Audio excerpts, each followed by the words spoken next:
రాధాకృష్ణ గారు, సార్ నేను ఇందాకే చెప్పినట్టు మీకు నీటిపారుదల కన్నా కూడా నోటిపారుదల మంత్రులే ఎక్కువ ఉన్నారు. సో వాళ్ళిద్దరికీ అసలు ప్రాజెక్టుల మీద అవగాహన లేదు. మీరు ఏం లేదు. అనుకోవద్దు, మీరు బాధపడద్దు. ప్రాజెక్ట్ మీద అవగాహన లేదు, సబ్జెక్ట్ మీద అవగాహన.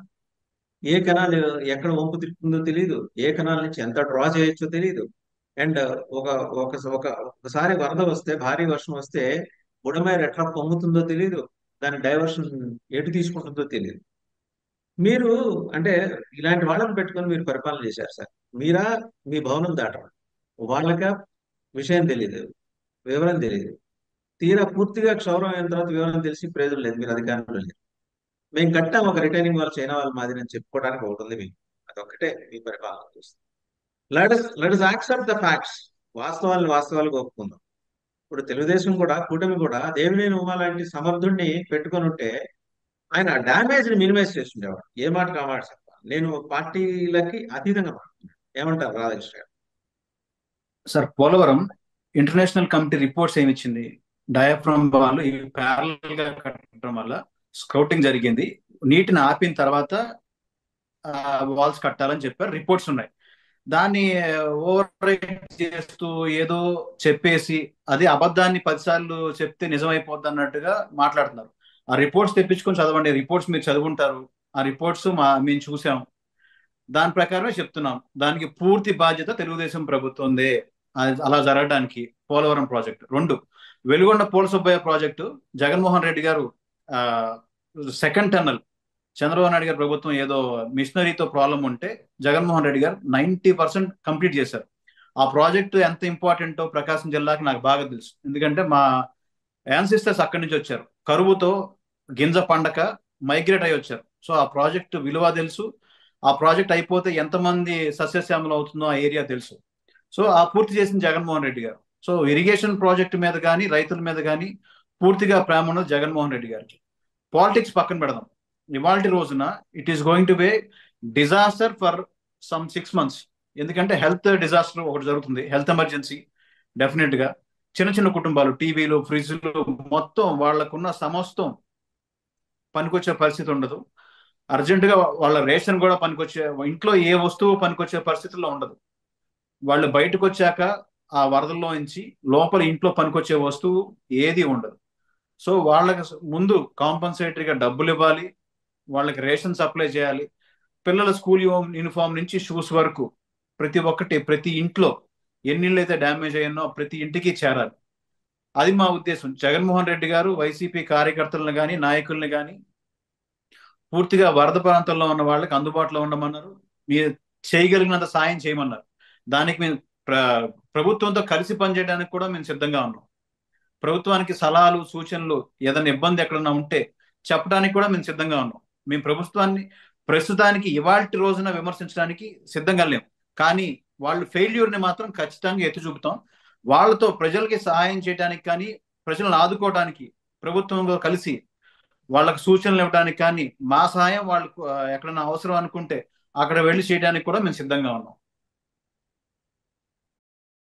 డాక్టర్ రాధాకృష్ణ గారు చెప్పిన దాంతో మీరు ఏమాత్రం ఏకీభవిస్తారు? పోలో సుబ్బయ్య ప్రాజెక్ట్ మీద ప్రోగ్రెస్ అయితే వైసీపీ ప్రభుత్వం కనబరిచింది అంటున్నారు. మీరు ఎప్పుడైనా, అంటే మీరు కూడా అదే ప్రాంతంలో ఉంటున్నారు కాబట్టి, రాజధాని ప్రాంతంలో ఉన్నారు కాబట్టి, మీరు ఎప్పుడైనా నోటీస్ చేశారా నిజంగా అలాంటి మంచి కార్యక్రమాలు కూడా వైసీపీ ప్రభుత్వంలో జరిగినాయి? అంటే అదర్ దాన్ బటన్ నొప్పుడు కాకుండా ఇంకేమైనా జరిగినాయి అంటే? మస్తాన్ గారు, మస్తాన్ గారు వినిపిస్తుందా? ఆ, ఆ, ఓకే ఓకే వాసు గారు, ఇక్కడ జగన్మోహన్ రెడ్డి గారు టైంలో ఆయన పోలవరం కానీ వెలిగొండ ప్రాజెక్ట్ సంబంధించి కానీ కాన్సన్ట్రేట్ చేసిన మాట వాస్తవమే. కారణాలు ఏమైనా కావచ్చు. అక్కడ గోదావరి కూడా ఇప్పుడు ఎలా అయితే ఉందో గోదావరికి ఉన్న వరదని అంచనా వేయలేని పరిస్థితి. ఇప్పుడున్న డయాఫ్రమ్ వాల్ కానీ లేదా మనకి పోలవరం ప్రాజెక్టు జనరల్ గా సాధారణమైన ప్రాజెక్టులు ఏంటంటే 2 కొండల మధ్య ఎక్కడైతే కొద్దిగా నేరో ప్లేస్ వస్తుందో అక్కడ నిర్మిస్తారు. ఇదేమైందంటే గోదావరి దీన్ని కొంత డైవర్ట్ చేసి అక్కడ పోలవరం ప్రాజెక్ట్ నిర్మించాల్సిన పరిస్థితి. అంటే సాధారణ ప్రాజెక్టులకు భిన్నంగా కొంత ఆధునిక సాంకేతికతను తీసుకొని నిర్మించాల్సిన పరిస్థితిలో వీళ్ళు మోస దూరంలోనే వెళ్ళటం నేపథ్యమో లేకపోతే ఇంజనీరింగ్ అధికారుల లోపమో లేకపోతే అట్లాంటి అనుభవాలు గతంలో లేకపోతే మొత్తం పోలవరం ప్రాజెక్టు దుస్థితి ఇప్పుడు మనం చూడొచ్చు. ఎందుకంటే అది 15 ఏళ్ళు అవుతుందా 10 ఏళ్ళు అవుతుందా ఇంకా చెప్తా ఉన్నా 70% పూర్తయింది అనేది. కానీ 70% పూర్తిగా అనేది ఎప్పుడు వస్తుంది? అక్కడ ఉన్న 41.5 హైట్ ఉంది. ఆ హైట్ కనుక నీళ్లు నిర్వహించినట్లయితే ఆ నీళ్లు సరౌండింగ్ కొండ మీద కూడా గిరిజన ప్రాంతాల్లో కానీ అందరూ కూడా ఉన్నారు, నివసిస్తా ఉన్నారు. అక్కడ వరకు వాళ్ళు బయటకు వెళ్ళే పరిస్థితి లేదు. ఆ నిర్వాసితులందరికీ కూడా కాంపెన్సేషన్ ఇచ్చిన పరిస్థితి లేదు. ఆ కాంపెన్సేషన్ సంబంధించి కేంద్ర ప్రభుత్వం ఇప్పటి వరకు కూడా ఈరోజు 12,000 కోట్ల రూపాయలు వాళ్ళు ఇస్తాం పోలవరం నిర్మాణానికి. అంతర్జాతీయ నిపుణుల కమిటీ వచ్చి అక్కడ డయాఫ్రామ్ వాళ్ళు దెబ్బతింది, దాన్ని ఏం చేయాలి, దాన్ని ఎలా నిర్మించాలని చూస్తున్నారు. కానీ నిర్వాసితులకు సంబంధించిన వాళ్ళ నష్టపరిహారాన్ని ఎప్పటి లోపల వాళ్ళకి ఇస్తారు. అది ఇచ్చిన తర్వాత వాళ్ళకి వేరే పునరావాసం కల్పించిన తర్వాత ఆ తర్వాత ఈ ప్రాజెక్టుకి సంబంధించి నీళ్లు నిల్వ కానీ నిర్మాణం కానీ వీటన్నిటిని కూడా పర్యవేక్షించాల్సిన అవసరం. సో అటు చంద్రబాబు నాయుడు తప్పిదం ఉందని వైఎస్ జగన్ గారు తప్పిదం ఉందని చంద్రబాబు నాయుడు గారు ఇట్లా విమర్శలు చేసుకుంటా ఉన్నారు. దీనికి సమాధానం చెప్పాల్సింది పోలవరం ప్రాజెక్ట్ అథారిటీ కేంద్రం దగ్గర ఉంది. ఆ ప్రాజెక్ట్ అథారిటీకి చెప్పే చేస్తున్నారా వీళ్ళందరూ? 3 నెలలకు ఒకసారి రివ్యూలో ఇలాంటివన్నీ డయాఫ్రామ్ వాళ్ళు దెబ్బతినేలాగా ఇంజనీరింగ్ అధికారులు ఇంత పెద్ద తప్పిదం జరిగి కొన్ని 100 కోట్ల రూపాయలు పోలవరం డయాఫ్రామ్ వాళ్ళు మళ్ళీ నిర్మించాల్సిన పరిస్థితి వస్తున్నా కూడా ఎవరు ఒక్కళ్ళు కూడా సస్పెండ్ చేయడం కానీ డిస్మిస్ చేయడం కానీ యాక్షన్ కానీ ఏ ప్రభుత్వం కూడా ఎవరు డిమాండ్ చేయడం. దీన్ని ఎవరు తప్పిదం? ఆ తప్పిదాన్ని ఎవరు తేల్చాలి కదా, బాధ్యులు ఎవరు తేల్చాలి కదా. ప్రభుత్వం ఎవరైనా కావచ్చు, పార్టీ ఎవరైనా కావచ్చు. రాష్ట్ర ప్రజల సొమ్ము గోదావరి పాలైన పరిస్థితి అక్కడ కనిపిస్తాం. ఇక వెలిగొండకు సంబంధించి అక్కడ కూడా ఇదే ప్రాబ్లం ఉంది. నిర్వాసితులకు సంబంధించి ఎప్పుడైతే మనం కొంత ఇచ్చి కొంత ఇవ్వలేదో ఆ నిర్వాసితులతో అలానే ఉంది. అదేవిధంగా అక్కడ కొండని తవ్వి సొరంగాన్ని నిర్మించాల్సిన పరిస్థితులు ఉన్నాయి. అవి ఆ మిషన్లు రావటం లోపం, ఆ మిషన్లో కొంత గత 4 సంవత్సరాల్లో కొంత వేగంగా పని జరిగిన మాట వాస్తవం. కానీ ఇక్కడ కూడా మనం చూడాల్సింది నిర్వాసితుల పరిస్థితి ఏంటి, నిర్వాసితుల పరిస్థితుల విషయాల్లో రాష్ట్ర ప్రభుత్వాలు ఎందుకు వైఫల్యం చెప్తున్నాయి? నిధులు లోపమా లేదా దూరదృష్టి లోపమా? అసలు ఆ ప్రాజెక్టు కనుక ఇంప్లిమెంటేషన్లోకి వస్తే కొన్ని లక్షల ఎకరాలు మళ్ళీ ఆయకట్టు స్థిరీకరణ జరిగింది, ఆయకట్టు కొత్తగా వచ్చింది, ఆ ప్రాంత ప్రజలు రైతులు కానీ వాళ్ళందరూ కూడా ఉన్నత స్థితికి చేరే అవకాశాలు ఉంటాయి. ఇవన్నీ దృష్టిలో ఉంచుకొని మన జలవనరుల శాఖకు సంబంధించిన ప్రాజెక్టులకి తొలి ప్రాధాన్యతగా నిధులు కేటాయింపు జరిగితేనే అక్కడ జరుగుతుంది. కానీ గత ప్రభుత్వంలో ఏమొచ్చింది?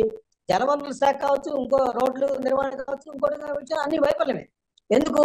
వాళ్ళు లెక్కకు మిక్కిలిగా సంక్షేమ పథకాలు పెట్టారు. ఆ సంక్షేమ పథకాలకి ఎక్కడ లేని ఎప్పుడు తీసుకురావటం, రాష్ట్ర బడ్జెట్ అంతా సంక్షేమ పథకాలు కేటాయించడం తెలిపేది. కానీ జలవనరులకు సంబంధించిన ప్రాజెక్టులకి కనీసం గేట్ల నిర్వహణ కానీ కాలువల నిర్వహణ కానీ ఎటువంటి పైసా కూడా వ్యయం చేయని పరిస్థితి ఉంది. ఇది మనం చెప్పడం కాదు, కాగు నివేదికలో చూస్తే మొత్తం తేటతెల్లంగా అర్థమవుతాం. సో ఇప్పటికైనా మన రాష్ట్ర ప్రభుత్వం చర్యలు తీసుకోవాలి. ఏ పార్టీ అధికారంలోకి వచ్చినా కూడా, ప్రస్తుతం తెలుగుదేశం పార్టీ అధికారంలో ఉన్నప్పుడు కూడా కూటమి పార్టీలు కానీ కేంద్రంలో సత్సంబంధాలు ఉన్నాయి కాబట్టి ఈ ఇరిగేషన్ ప్రాజెక్టులు డెవలప్ చేసి త్వరగా పూర్తి చేయడం ద్వారా రాష్ట్రాన్ని పురోగతి వైపు పరిగెత్తించే పరిస్థితి మనకు ఉంటుందని చెప్పేసి నా ఉద్దేశం. సో చాలా డీటెయిల్ గా చెప్పారండి సంత గారు, మన మస్తాన్ గారు చాలా డీటెయిల్ గా చెప్పారు. జలవనరుల శాఖ తన్ను తాను ముందర సంస్కరించుకోవాలి. బాగా రాటు తేలిపోయి ఉన్నారు.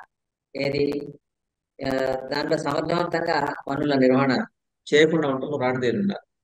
సో ఎప్పుడు జనాలకు అర్థం కాని పిచ్చి లెక్కలేసి జనాన్ని మభ్యపెట్టే కార్యక్రమాలు జలవనరుల శాఖ నుంచి జరిగాయి. కానీ రియల్ గా ఈ రోజు ఆయన లెక్కలతో సహా మారాడు. ఎక్కడెక్కడ కూడికలు తీయాల్సింది కాలువలకు కాదండి, జలవనరుల శాఖలో ఉన్న కూడికలు తీసేస్తే మొత్తం స్ట్రీమ్ లైన్ అవుతుంది. నేను ఇవాళ మీరుంటారు, రేపు వైసీపీ అధికారంలోకి రావచ్చు. నేనేది పార్టీలతోటి లేకపోతే కూటమి ప్రభుత్వాల గురించి నేను మాట్లాడలేదు. అబౌవ్ ద లైన్స్ నేను మాట్లాడేది ఏంటంటే, పొలిటికల్ లైన్స్ మాట్లాడేది ఏంటంటే, it is high time for AP to rice. అవునా కాదా? ఆంధ్రప్రదేశ్ ఇప్పుడు మేల్కోవాలి. అవునా కాదా? సమత గారు, ఇప్పుడు పోలవరం దండి జగన్మోహన్ రెడ్డి గారు పాత కాంట్రాక్టులు తీసేసి కొత్త కాంట్రాక్టులు ఇవ్వటం వల్ల వాళ్ళకి అర్థం కాక డయాఫ్రామ్ వాల్ అనేది కొట్టుకుపోవడానికి కారకులైంది జగన్మోహన్ రెడ్డేనండి. నీటిపారుదల శాఖ మీద అవగాహన లేని వాళ్ళకి అనిల్ కుమార్ యాదవ్ గారికి కానివ్వండి, అంబటి రాంబాబు గారికి కానీ ఎటువంటి అవగాహన లేదు ఆ ప్రాజెక్టుల మీద కానీ. ఎప్పుడు ప్రెస్ మీట్లు పెట్టినా కానీ నాకేం అర్థం కావట్లేదన్న సమాధానం అంబటి రాంబాబు గారు చెప్పారే కానీ ఇంకో మాట చెప్పింది లేదు. అలాంటి వాళ్ళకి మంత్రి పదవులు ఇవ్వటం ఇట్లాంటివన్నీ చేసి చాలా ప్రజల డబ్బు అనేది చాలా దుర్వినియోగం జరిగింది. 500 కోట్లు పెట్టి రుషికొండ మీద ప్యాలెస్లు కట్టడం, వాళ్ళ సొంత ఖర్చులకి ఎన్నెన్ని అండి. ఇప్పుడు రుచికొండ మనం గురించి మళ్ళీ మనం మాట్లాడుకుందాంలేండి, ఎందుకంటే గంటా గారు చాలా ఆనందంగా అరగంటలోనే ప్రజల మొత్తం డబ్బు వివరించారు అనేది దాని చాలా గురించి. దుర్వినియోగం మళ్ళీ జరిగిందండి. తర్వాత అర్థం లేకుండా మళ్ళీ తర్వాత ఒక 2 నిమిషాలు సలహాదారులను కూడా మాట్లాడాలి. తీసుకొని అది మనం ఖచ్చితంగా మళ్ళీ మాట్లాడుకోవాల్సిన సబ్జెక్ట్. ఎందుకంటే మీరెందుకు సైలెంట్ గా ఉన్నారు? గంటా గారు వచ్చి ఒక గంట కొట్టి అరగంట సేపు ప్రసంగించి వెళ్ళిన తర్వాత ఎందుకు హఠాత్తుగా తెలుగుదేశం సైలెంట్ అయిపోయింది?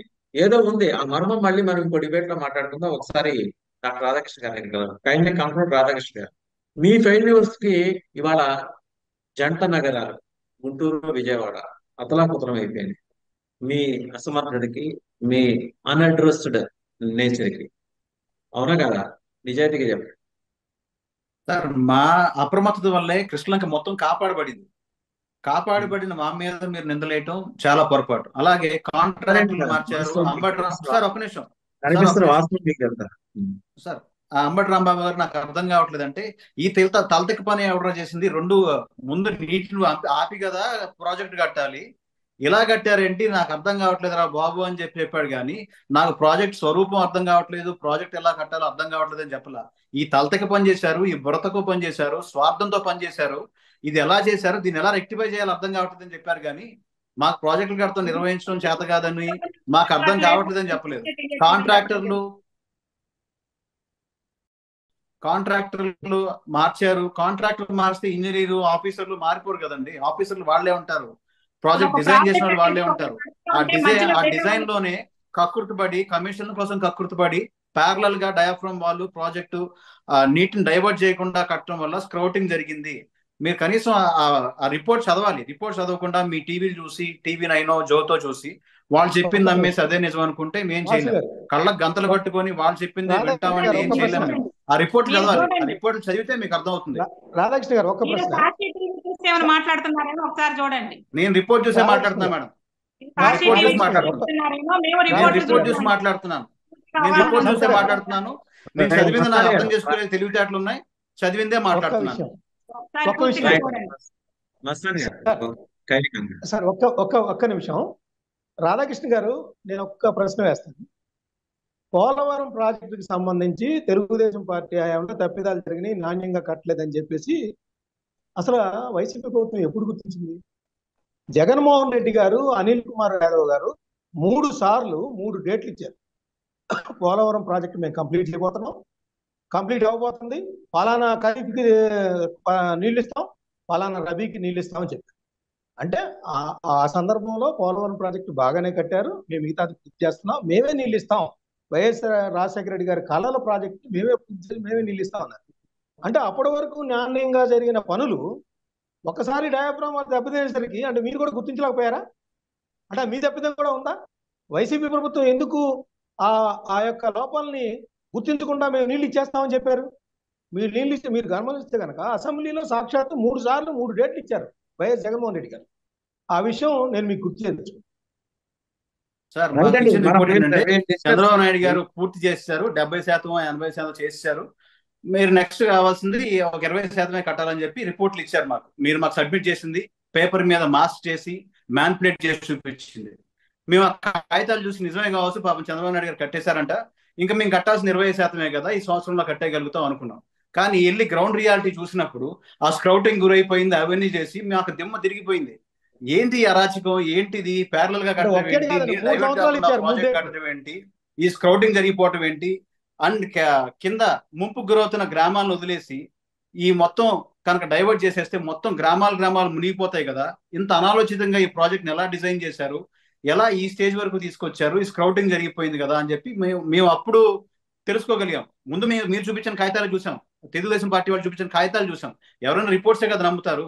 గ్రౌండ్ రియాలిటీకి వెళ్లే ముందు మేము కాగితాలు చూసి అవును అయిపోయింది అంటున్నారు కదా, ఈ కొంతమేర మేము డబ్బులు ఖర్చు పెట్టేసి కట్టేసుకుంటాం అనుకున్నాం. కానీ గ్రౌండ్ లోకి వెళ్ళి చూసిన తర్వాత ముంపులోకి వెళ్తున్న అంటే నిర్వాసితుల గురించి పట్టించుకోలేదు. అంటే ప్రాజెక్టు స్క్రౌటింగ్ జరిపోయింది, చంద్రబాబు వీళ్ళు నాయుడు ఆపకుండా తెలుగుదేశం నీటిని ప్రభుత్వం డైవర్ట్ కట్టింది. చేయకుండా కట్టేశారు. పోలవరం ప్రాజెక్టు మొత్తం స్క్రౌటింగ్ అథారిటీ కింద అయిపోయింది, అక్కడ పనిచేసే డయాఫ్రామ్ వాళ్ళు పోయింది, ప్రాజెక్ట్ దెబ్బతినేలా ఉంది. కానీ పోలవరం వేల ప్రాజెక్టు లక్షల టన్నులు అథారిటీ కింద చనిపోయే పరిస్థితి అని పనిచేసింది చెప్పి అక్కడ. మేము గ్రౌండ్ లోకి వెళ్ళాక తెలిసింది మాకు. డెఫినెట్ గా ఇంకొక ఎలాబరేటెడ్ డిబేట్ లో మళ్ళీ ఈ పాయింట్లన్నీ మాట్లాడుకుందాం. ముందర రాష్ట్రం కోలుకోవాలి, రాజధాని ప్రాంతం కోలుకోవాలి, ఆరోగ్య సమస్యల బారిన పడకుండా ప్రజలందరికీ సురక్షితమైన వైద్య సేవలు అందాలని. Thank you very much for participating in the debate అండి. సమర్థ గారు, డాక్టర్ రాధాకృష్ణ గారు అండ్ మస్తాన్ రావు గారు, థ్యాంక్ యూ వెరీ మచ్.